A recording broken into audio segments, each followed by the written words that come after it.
예, 안녕하세요. 백구스입니다.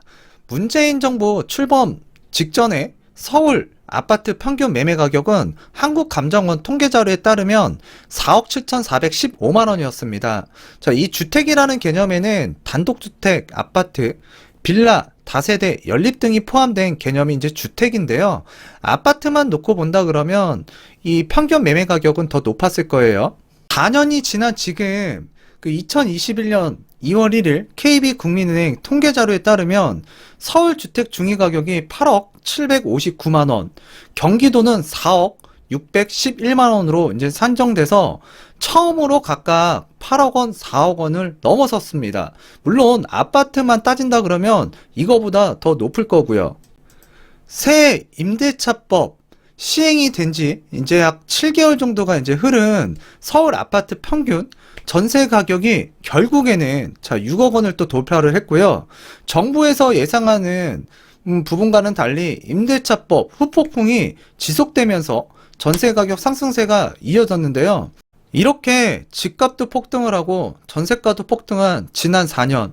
자, 이거 누군가는 진짜 원인이 있을 텐데 누군가에게 그 누군가가 저는 정부인 것 같아요. 그래서 집값을 끌어올린 장본인은 정부예요. 자, 정부의 책임 역할이 얼마나 중요한지 보여줬던 지난 4년인데요. 자, 물론 일부 다주택자나 이 투기 세력이 매수세에 적극적으로 이제 나서면서 집값을 밀어 올린 측면도 있겠지만 사실 지금 갈 곳 없는 시중 유동성 자금 다 어디로 몰렸죠? 부동산으로 많이 몰렸어요. 또 최근에는 주식에도 들어가고 뭐 비트코인으로도 이제 들어가긴 하는데 그와 더불어서 또 금리 자체도 또 저금리 상황이었잖아요. 그리고 대한민국 사람들이 가장 좋아하는 투자처. 자, 이것 하나만은 있어야 돼. 그게 바로 주택입니다. 자, 그런데 이런 상황에서 이제 강남에서 집값이 이제 폭발적으로 상승을 하다 보니까 이게 수도권 외곽 쪽으로 이제 번지면서 이 광풍이 일어났던 지난 4년. 하지만 이를 무조건 투기꾼 탓으로만 돌리는 게 과연 맞을까요? 시중 유동성 자금이 많아서라고만 할 수 있을까? 투기성 자본이 활개를 펴고 다닐 수 있게끔 한 거는 또 정부예요. 엇박자 정책, 뒷북 정책으로 항상 통로를 만들어준 측면도 분명히 있습니다. 수급, 공급. 그래서 공급에는 문제가 없다. 자, 그런 얘기를 계속 했었죠. 그러다 최근에 변화를 갖고 공급을 무지막지하게 지금 하고 있는데요. 근데 이게 지금 실체가 지금 불명확하기 때문에 이 시장에서는 굉장히 불안감을 아직까지도 갖고 있는데요. 항상 얘기하던 물량은 충분했다. 걱정하지 않아도 된다. 왜 갑자기 바뀌었을까요? 시장에서 얘기하는 시장의 목소리를 그동안 듣지를 않았던 거예요. 꺼낼 카드, 꺼낼 거 다 꺼내다가 보니까 이제 마지막에 남은 게 공급이거든요. 지난해 6월에 분양가 상한제, 그러니까 민간택지 분양가 상한제를 하겠다라고 김현미 전 국토교통부 장관이 처음 발언을 했는데요. 그래서 이제 11월 달에 시행이 됐고요.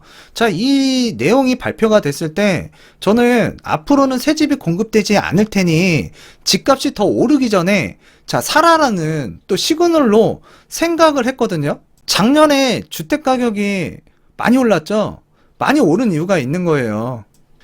일단은 공급도 부족하고 시장에서 기존의 재고주택이 나올 수 있게끔 정책적인 부분 유도하는 것들이 필요했는데 그런 것들은 절대적으로 이 예상할 수 없을 만큼 굉장히 강력하게 정부에서는 단호하게 자, 시장의 이야기를 듣지 않았습니다. 과거로 좀 돌아가서 말을 좀 하자면 자, 정부 말만 믿고 양도세 중과 피하기 위해서 2018년도 4월 이때 집을 파시라 굉장히 강력하게 얘기를 했고요. 자, 이때 집을 판 사람들은 지금 통곡을 하고 있고, 물론 이거는 개인의 선택이에요. 그래서 누구한테 원망할 필요도 없지만, 일단 정부에서 집을 팔라고 얘기를 많이 했었잖아요. 자, 그 이후에 서울을 포함한 수도권 집값 급격하게 폭등을 했고요. 정부가 집값을 안정시킬 거라는 기대감에 집을 안 사신 분들. 그래서 굉장히 지금 얼마나 이게 심적으로 불편하겠어요. 그래서 정부 정책에 대한 불신이 커졌고 집값이 이제 반대로 올라가고 있는 지금 현재 상황인데 지금도 진행형이라고 봐야 돼요. 그리고 현재는 무주택자와 유주택자 편가르기 됐고요. 임대인과 임차인 편가르기 됐고요. 뭐 그 외에 관한 사항은 더 이상 말을 안 하겠습니다. 대통령이 작년이에요. 작년 신년사에서도 부동산 투기와의 전쟁을 이제 거의 선포를 했는데, 자, 집을 샀거나 사려는 국민들까지도 모두 이제 적으로 돌린 거라고 보시면 돼요. 작년 기자 간담회에서는 집값 원상 회복이라는 또 단어를 쓰셨거든요. 그래서 집값은 잡힐 것이다. 그래서 집값이 급등해서 서민에게 박탈감을 안겨준 지역에 대해서는 과거 집값 수준으로 돌리겠다. 정말 내리에 받게끔 얘기를 하셨는데, 그때 당시에도 시장에서 말이 많았었죠. 자, 집값 안정시키는 수준이 아니라 뭐 떨어뜨리겠다라고 이제 말을 했지만, 집값은 그와 반대로 진짜 많이 올랐습니다. 정부의 말대로, 대통령의 말대로, 자, 이게 이제 예를 들어서 집값을 떨어뜨리겠다. 그래서 이제 현실이 된다고 쳐봐요. 자, 서울 집값이 뭐 40%가 올랐다, 50%가 올랐다. 자, 그러다가 이제 떨어졌다고 칠게요. 그러면 과연 우리나라 경제 집값 하락에 따른 여파를 과연 버텨낼 수 있을까? 정부에서는 집값이 너무 빨리 급격하게 올라가는 것도 원치 않겠지만, 급격하게 하락을 하거나 큰 폭으로 폭락을 하게 되면 그것도 원하는 건 아니에요. 지금 문제는 집값이 정부에서 생각한 것보다 너무 빠르게 급격하게 올라가고 있기 때문에 부동산 시장에 개입을 하고 있다라고 판단이 됩니다. 하지만 그동안 정부에서 펼쳐왔던 정책들 다 헛발질 정책이었고요. 그리고 주거 안정, 국민의 주거 안정을 지금 매매가가 폭등을 하고 전세가가 폭등을 하는 지금의 현실, 국민의 주거 안정을 해쳤다라고 볼 수 있죠. 그리고 이제 대통령 임기 거의 이제 얼마 안 남았죠. 자, 국토교통부 장관 언제까지 할지 정말 모르겠어요. 자, 그런데 지금 일은 굉장히 크게 벌려놨거든요.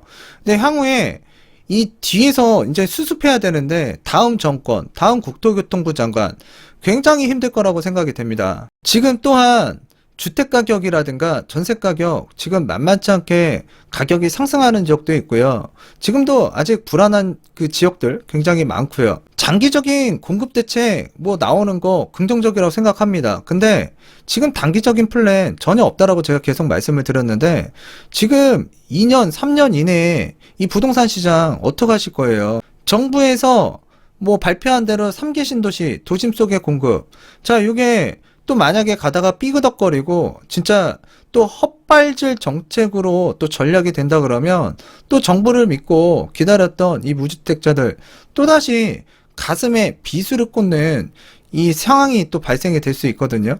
정부 정책이 정부만 그냥 하나의 길, 막다른 길로 가려고 하지 말고 이 국민과 그리고 또 다른 편에서 얘기하는 이 정책적인 부분들을 좀 귀담아 듣고 병행을 했으면 좋겠습니다. 저는 이 뉴스를 보고 정부에서 정말 불안해하고 있구나라는 생각이 들었는데요.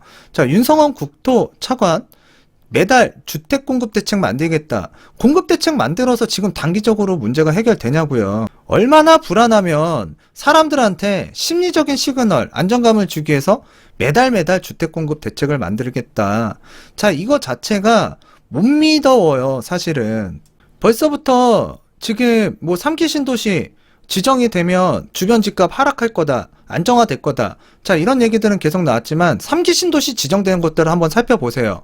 뭐 계양이든 부천의 대장이든 뭐 고양시 창릉 일대 뭐 고양시라든가 파주라든가 또는 저 하남의 교산지구 주변에 그 하남 미사지구라든가 또는 저쪽에 올라가서 남양주 있죠? 남양주 주변에 뭐 진접이라든가 또는 이 다산, 진것, 별내 가격이 안 올랐습니까?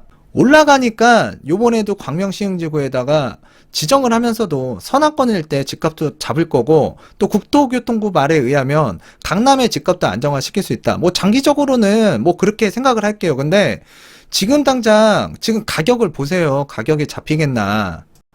그래서 굉장히 불안해하는 것 같다. 왜 정책을 펼쳤으면 한 번쯤은 시장에 이게 약발이 먹혀야 될 텐데 그동안 약발이 안 먹혔거든요.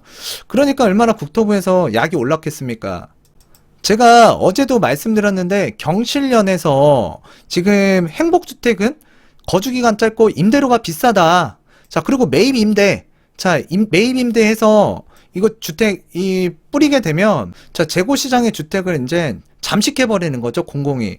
그래서 시장에 지금 가뜩이나 재고 주택 없는데 가격 상승을 더 일으킬 수도 있다. 하여튼 기존 주택 매입해서 공급하는 거는 짝퉁이다 라고 얘기를 했어요. 그랬더니 국토부에서 문정부 공공주택 짝퉁 아니다. 자, 일본에서도 활용되고 있다. 아니, 그걸 생각을 해보시라는 얘기예요. 그냥 기존의 재고주택을 유도할 수 있는 정책이 없어서 시장에 매물이 없다라고 얘기가 계속 지난 몇 년 동안 나왔는데, 사실 공공에서 이 지금 재고주택을 매입하게 된다 그러면 지금 주택을 매수하려고 하는 사람들 입장에서는 이거 시장에 물건만 사라지는 거예요, 물건만. 그 물건 없애는 게 누구예요? 지금 국토부라는 얘기예요. 이 변창흠 국토교통부 장관이 집 무리해서 사는 건 안 돼. 불안 해소하겠다. 불안 해소해줘야죠. 그 자리가 그 자리인데. 자, 그리고 이제 집 무리해서 사는 거? 이거 안 된다라고 제가 계속 말씀드리잖아요.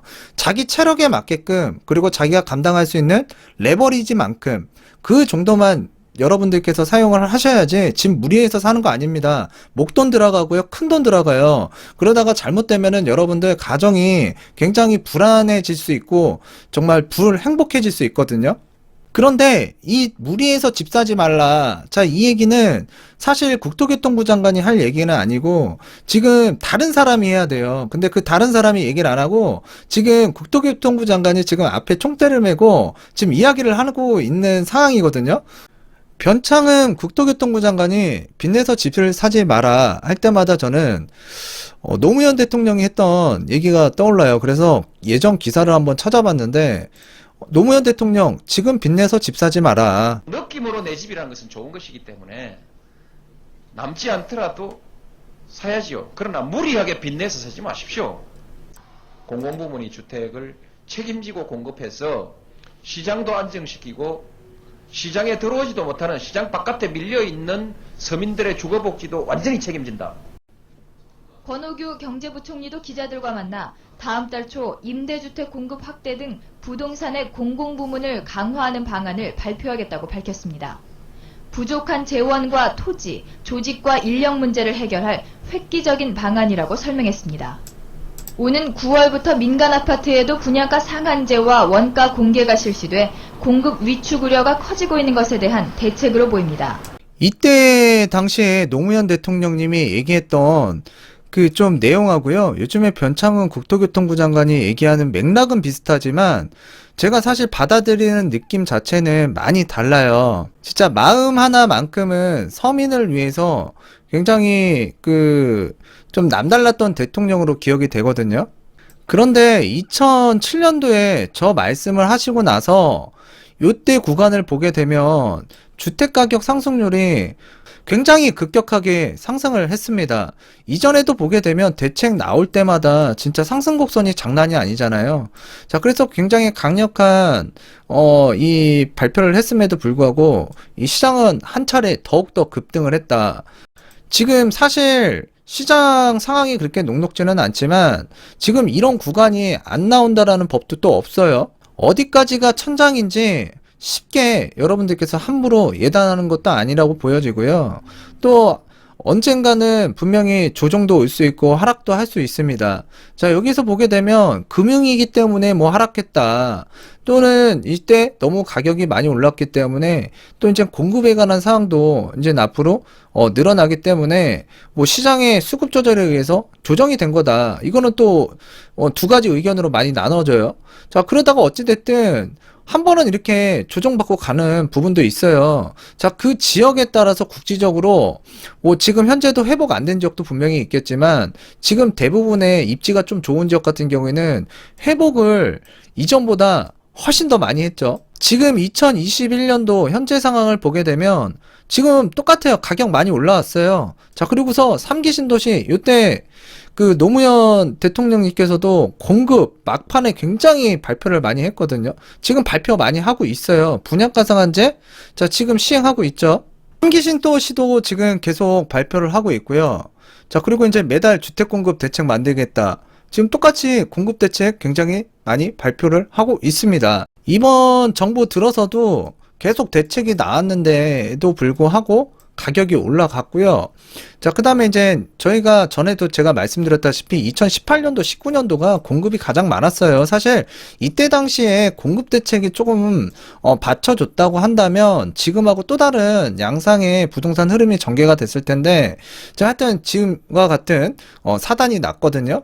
자, 분양가 상한제 지금 시행하고 있잖아요. 그래서 예전하고 굉장히 유사한 정책과 흐름이 이어지고 있다.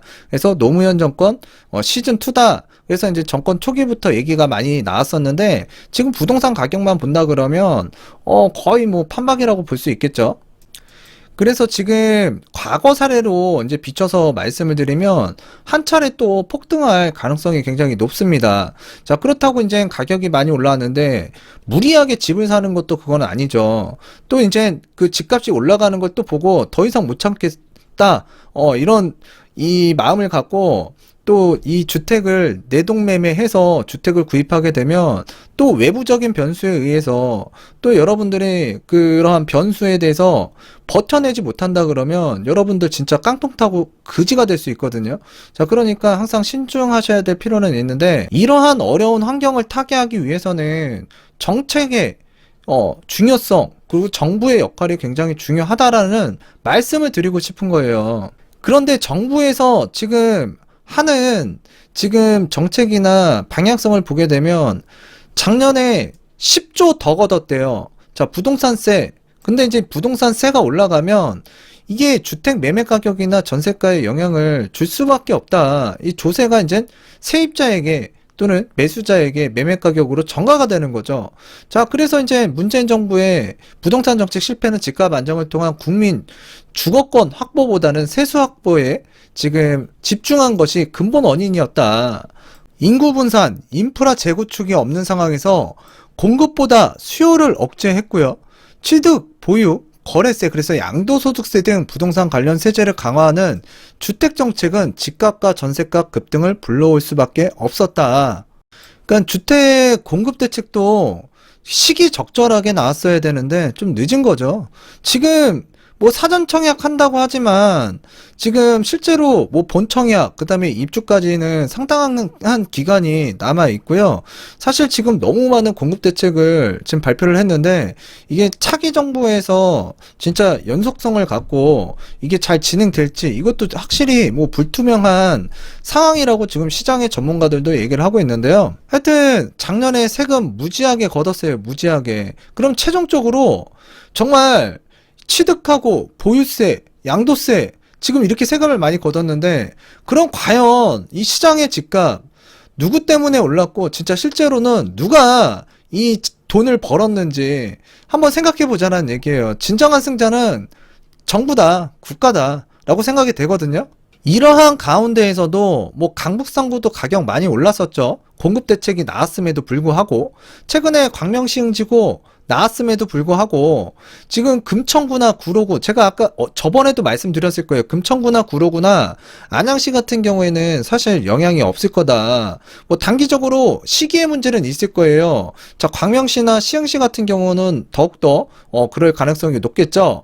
자, 기존에 이제 신도시가 들어갔던 지역들은 이제 사례를 살펴보게 되면 입주 시기가 터지는 그 시점에는 공급 물량에는, 입주 물량에는 장사가 없습니다. 자, 그럴 때에는 오히려 집값이 좀 눌릴 수 있는 환경은 조성은 되겠지만 지금 현재 금천구, 구로구 소형 아파트도 10억 클럽에 달성을 했다. 지금 구로구나 금천구나 이 경기도 안양시 만안구 석수동 일대라든가 이런 데를 살펴보시면 거래권 굉장히 많고요. 가격은 계속 올라가고 있습니다. 그래서 금천구의 롯데캐슬 3차 지금 이전 신고가가 9억 5,200이었는데 지금 1월 달에 신고가 10억 원에 찍었고요. 지금 신고가 10억 원 찍으면 호가는요. 호가는 더 높게 나오겠죠?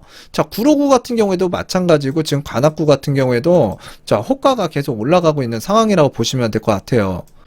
광명에 같은 경우에는 재건축, 재개발, 또 일반 분양도 있고요. 또 이제 3기 신도시가 진짜 계획대로 들어선다 그러면 자, 무주택자들이 많이 몰리지 않을까요? 그러면 주택 매수보다는 전세로 살겠다라고 들어오는 사람이 많게 되면 사실 이거 주택가격 또 쉽게 떨어지기 어려운 광명시, 시흥시라고 또 보셔도 될 것 같아요. 그래서 전월세난이 더욱더 심각해질 수 있는 지역 중에 하나다라고 또 생각을 해야 되는데요. 그 부동산에서 선행지수라고 할 수 있는 게 그 경매라고 보시면 되거든요. 지금 GTX 때문에 지금 안산 같은 경우에도 아파트가 신축이든 구축이든 특히 신축 역세권을 중심으로 해서 굉장히 호가가 계속 올라가고 있는데요. 뭐 여기뿐만 올라가겠습니까? 지금 경기도가 굉장히 심상치 않게 지금 움직이고 있고 가격 상승이 많이 되고 있는데 사실 요즘에 이제 선거철도 있고요. 또 그와 관련해서 굉장히 좀 안 좋은 뉴스들도 지금 나오고 있는데 사실 요거는 좀 지켜봐야 돼요. 근데 만약에 좀 안 좋은 뉴스가 나오고 진짜 실제로 거래가 안 되고 매물이 막 늘어나고 코로나가 막 확산하고 자 뭐 그리고 또 요즘에 뭐 실거래 신고가가 뭐 그 잘못됐다 뭐 했다 뭐 이런 얘기가 지금 어그로를 많이 끌고 있는 것 같은데 자 이와 관련해서 조금 부정적으로 생각되고 시장의 방향성이 그렇게 간다 그러면 저는 사실 그때가 만약에 실수요자 입장이라면 물론 가격은 본인이 감당할 수 있는 가격대고 그 다음에 올랐어도 사실은 뭐 15억 뭐 20억짜리 아파트가 아닌 서민주택이라고 할 수 있는 6억 원 전후의 이하의 아파트들을 좀 노려보신다 그러면 그때가 좀 거래하기가 좀 수월하고 괜찮지 않을까라고 생각이 됩니다. 아니면 진짜 심각한 전월세 난 그리고 진짜 매매가가 다시 한번 폭등을 해서 내가 오도 가지도 못하는 상황 또 생길 수도 있는데요. 하여튼 선택은 본인이 하는 겁니다. 자, 그래서 향후에 내가 그래도 사기 싫다 그러면 상기 신도시를 또 기다려 봐야겠죠. 근데 그 전에 진짜 이 주택 가격 어떻게 갈지 모르고요. 전월세 시장 지금 뭐 해결된 건 없습니다. 단기적인 플랜 안 나왔잖아요. 네. 그래서 좀 염려가 되는데 하여튼 오늘은 이쯤에서 마치도록 하겠고요. 마지막으로 말씀드리면 정부의 역할이 굉장히 중요하다. 정부가 좀 묵직하게 움직이면서 좀 이 시장에서 무게감을 좀 줄 수 있어야 되는데 사실 요즘에 나오는 것들이 사실 지금 너무 가벼워 보여요. 그래서 심히 우려스럽다라는 말씀 드리면서 일단 방송은 마치도록 하겠습니다. 주말 잘 보내시고요.